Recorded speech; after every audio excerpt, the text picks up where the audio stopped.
Muito bem, corredores, eu estou agora aqui em frente ao centro de convenções e agora vai começar uma festa particular da Skechers. Hoje é sábado à noite, a prova é amanhã cedo e, cara, tá rolando uns drinks, um monte de coisa, mas infelizmente eu vou ficar na aguinha e eu tô esperando o Meb chegar, cara, porque eu vou trocar uma ideia com o Meb, velho, entendeu?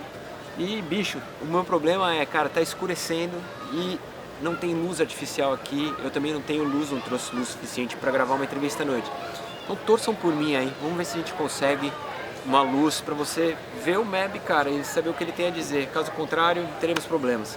Beleza? Torce aí.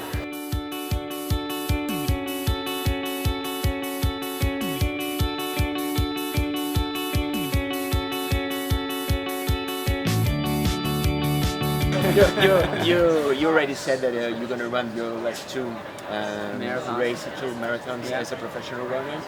So it's going to be Boston and New York. Right. How did you decide it was time to stop? Because you were in great shape. You won Boston Marathon 2 years ago. Yeah. How did you decide that now was the time to stop?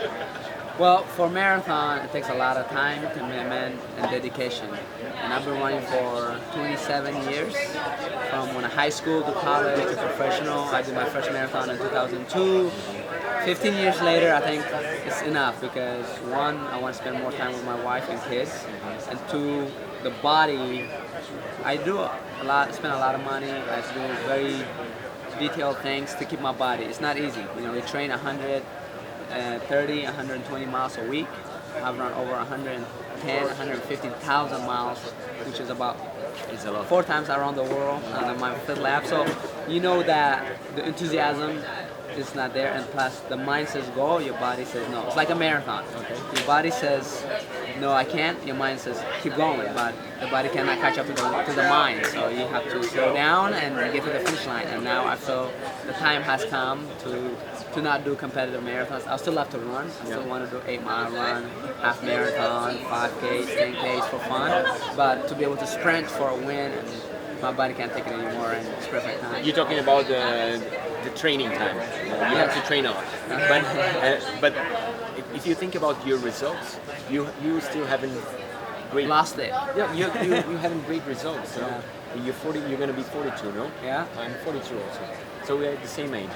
When I heard that you were going to stop with your results, we think, wow, why don't keep? I understand now that you have to spend a lot of time training and it's hard for your body, but and by the same way, it's not like you don't feel like, wow, as I'm having the good results now, maybe I could go a little bit further. Don't you think about it? You know, people have that perception for me, and absolutely sometimes you wonder if you can do it. Some people say, why not go to 2012 or 2020 Tokyo Marathon? I said, for me, I've been in the Olympics. I got my medal. I won Boston. I won New York. And those are my goals. My goals has been fulfilled. As an athlete, you are always looking to do better next time. You want push, or you say, I want to do that. But I'm happy with my career. You know, would I want to run more? Absolutely, but it's just tough on the body. When I do marathons, I can't walk for 5-6 days. I can't get out of the seat for 5 days. You know, it's painful. So because you're going 12 miles an hour, on the pavement. The training is fun. I love the training, but the competition is very intense. A lot of demand on the body, physically and mentally and emotionally. And even though physically I could still do it, mentally and emotionally I'm not there anymore. So it's time to stop. You talked about your winnings during your career. So you have an Olympic medal, and you also won New York Marathon and Boston Marathon. Which one was the one that you put in, like the best achievement that you had? Is it? Can you classify like this? It's very difficult to classify it. Which one is my most meaningful victory, because when they happened, they had each its magnitude. To win a medal in the Olympic in 2004, a dream come true. To win the New York City Marathon after getting second place, third place, and when the Santos won from Brazil in 2006, I said maybe that was my chance because I got food poisoning. I finished 22nd, and I said maybe I didn't win it again. Yeah, and then when he won, after I saw the the results, I was like, oh, that would have been me, because the time was very competitive with mine. And I said, oh, maybe it's not going to happen again. And then in New York in 2009. And then, obviously, the most special for me is now is the Boston, because of what happened. Those two races, I did it for myself. I wanted to win a medal. I want to win New York. But when I won the Boston Marathon, I want to do it for the people. Because the year after the bombing, because I was there in 2013 for 4 hours watching people come to the finish line. I left 5 minutes before the bombing, so the bombing could have affected physically me. I was not too far away from it, what happened. So that's why it's has a special place that I put a pedestal on. People have more appreciation for me because of the Boston Marathon, because it's not just about me. It's tough. It's hard to put in words, but that's you know, you write a script for a movie, and that's how all came together, and it's unbelievable. So how do you plan your? This is a question also they sent to me. How do you plan your last mile in New York to be? What in your dreams? When you imagine how is it going to be in your dreams? In my dreams, my last marathon, number 26 in New York City Marathon, for me is I hope I could be in the challenge. My goal is to win top 3 or finish in the top 10. But regardless, those are something nice that a person next goal. But I'm gonna savor it whatever way. If I'm in 15th, if I'm in 50th, I will enjoy it. I will take my time. But I hope to be in hunt to finish really well, because I've done the New York City Marathon 10 times and I finished 8th in the top 10. I like to finish in the top 10 one more, and that's what I'm working for. And to finish in the top 10 in the marathon like I did 15 years ago, that'll be a good way to go. But I hope it'll be closer to 1 than it is into the 10. So, but it'll be, you know, that's what my dream is, and it kind of happened. I'm gonna work very hard to have the determination to do that.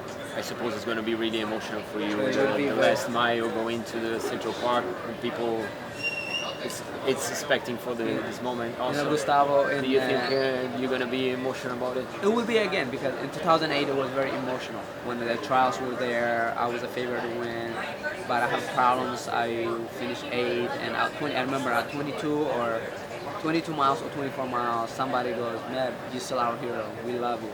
And I cried. I mean, because you have the desire to go faster, but your body cannot. I was having a problem. I didn't know what the problem was. I didn't fall anything, but my mind says go, my body says no. But when people told you hero, you're still our hero, even though you finished in 8th and not went to Beijing, and I met that guy, and it's very emotional. So it will be very, very.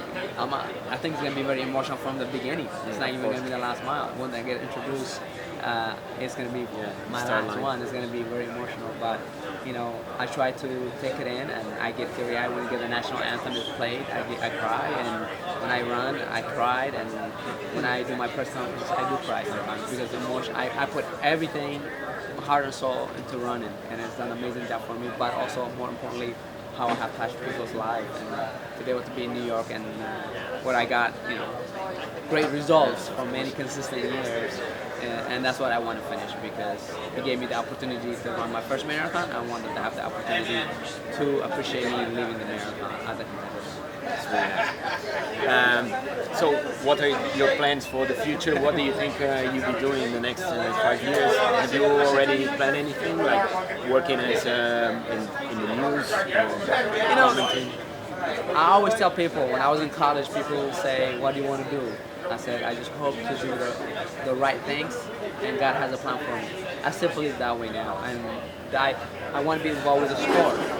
I want to do that. I want to do a speaking engagement to inspire, to let people graduate in college. I've done those, and so speaking engagement is part of. They want to hear my story: resilience, perseverance, and commitment and dedication. That's what marathon is. That's what life is, and I want to share that.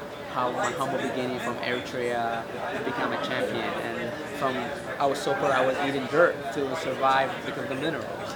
Now, you know, I'm having a dinner at the White House, or I'm having dinner at a lot of VIPs, and it's amazing what it has done for me. So I want to share those stories, whether it's doing clinics at the expo when races, or going to schools and talking. And I have a foundation, the Meb Foundation. Okay. I want to be able to give back to young kids, because hard work, time management, dedication, and perseverance.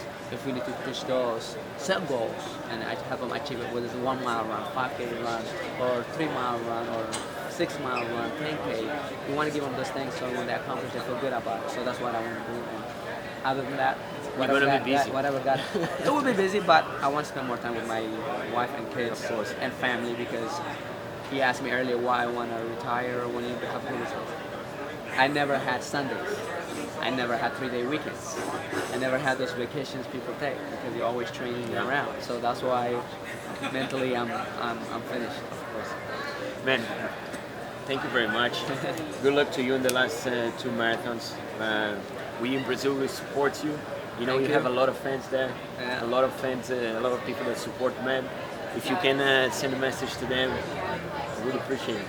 You know, absolutely. Thank you to the Brazilians who cheered me out in Rio. You guys give me a lot of respect wearing that USA jersey, and you cheer me on. And I know a lot of the marathoners from the Lima, the Santos, Joaquin Cruz, personally, who was the 800-meter gold champion. So they actually tried to help me break the 4-minute mile when I was in high school. The Brazilians, they used to train in San Diego, Barbosa, and Joaquin Cruz, and all those things. So I have a lot of heart for Brazil, especially. It's not running, but the first athlete my dad ever told me was Pelé. Oh, really? And Pelé, my goal was, if I had a chance to meet him, it would be a dream come true for me. He's very respectable. He's a story. I was a soccer player. Really? I was known. When I was in Italy, they used to call me Pelé. That was my nickname. I was a very good soccer player, but you know, want to wish him the best health to Pelé, and he's been inspiring to me and my family. And you know, I never been to South America. Rio was my first one. You know, I've been all the continents, and to have that, and to be in Brazil to do my last Olympic, I couldn't have been prouder and happier. And you guys did amazing job, no matter what people say. My family and I had a great time. The people are kind and humble and hardworking. I had a great time, and thank you for making it a great experience for us. Thanks, man. My pleasure. Good luck, man. Thank you. All right. The last 2. Last 2 marathons. I'm gonna be cheering for you. Sounds good. Thank you. Can you sign the shoe for me? This brought it in from Brazil. From Brazil, all the way from Brazil. All the way from Brazil, just to have it. Gustavo, right? Yes.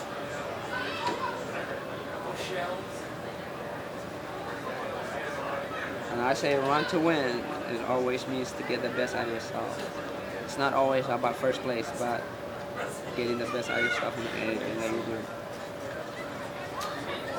Thanks, man. Thank you very much, man. All right. Thanks a lot, man.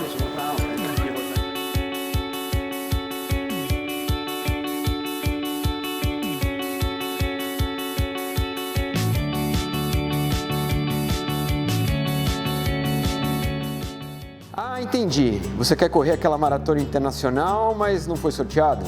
Quer estrear em uma grande prova no exterior, mas não sabe falar bem a língua? Tem medo de não se adaptar antes desse grande desafio? Ou quer viajar, mas não está afim de ir sozinho? Ou preferia viajar com uma turma animada de corredores? Você pode solucionar a sua viagem através de um clique.